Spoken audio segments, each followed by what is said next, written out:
திமுக தேர்தல் அறிக்கை தமாஷாக உள்ளதாக அதிமுக முன்னாள் அமைச்சர் செல்லூர் ராஜு விமர்சித்துள்ளார். மதுரை நாடாளுமன்ற தொகுதியின் அதிமுக வேட்பாளராக அறிவிக்கப்பட்டுள்ள டாக்டர் சரவணனுடன் முன்னாள் அமைச்சர் செல்லூர் ராஜு செய்தியாளர்களை சந்தித்தார். அப்போது பேசிய அவர், பாஜக ஒரு மதவாத கட்சி என்றும் அதைவிட தாங்கள் ஆபத்தானவர்கள் என மார்க்சிஸ்ட் கம்யூனிஸ்ட் கட்சி மாநில செயலாளர் பாலகிருஷ்ணன் சொல்வது கண்டிக்கத்தக்கது என்றும் தெரிவித்தார். திமுக தேர்தல் அறிக்கை தமாஷாக உள்ளதாக விமர்சித்த செல்லூர் ராஜு, மக்களை இன்னும் எத்தனை காலம்தான் ஏமாற்றுவார்களோ என்று கூறினார்.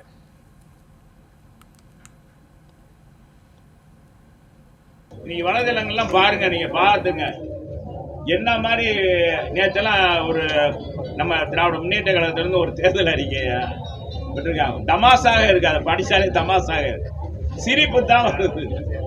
என்ன மாதிரி எத்தனை காலம்தான் ஏமாற்றுறது தமிழ் மக்களை, இப்படித்தான் ஏமாற்றுறதுன்னு இல்லாம எப்படி ஏமாற்றுறாங்க பாருங்க.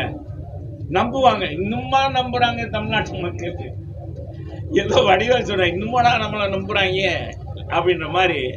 இன்னைக்கு அந்த மாதிரி தேர்தல் அறிக்கை கொடுத்துட்டு மக்களை போய் பார்த்தா, அவங்க நாடாளுமன்றத்தில் 5 ஆண்டுகள் பணியாற்றியிருக்காங்க. 38 நாடாளுமன்ற உறுப்பினர்கள், திமுகவினே அதனுடைய தோழமை கட்சிகள் என்ன சாதிச்சாங்க? தமிழ்நாட்டு மக்களுக்காக என்ன சாதிச்சாங்க? உரிமைக்காக என்ன குரல் கொடுத்தாங்க? தமிழுடைய வளர்ச்சிக்காக என்ன செஞ்சாங்க? எவ்வளவு நிதியை பெற்றாங்க? ஏதாச்சும் சாதனை இருக்கா? அதுக்காக நாடாளுமன்றத்தில் முடக்கின வரலாறு இருக்கா?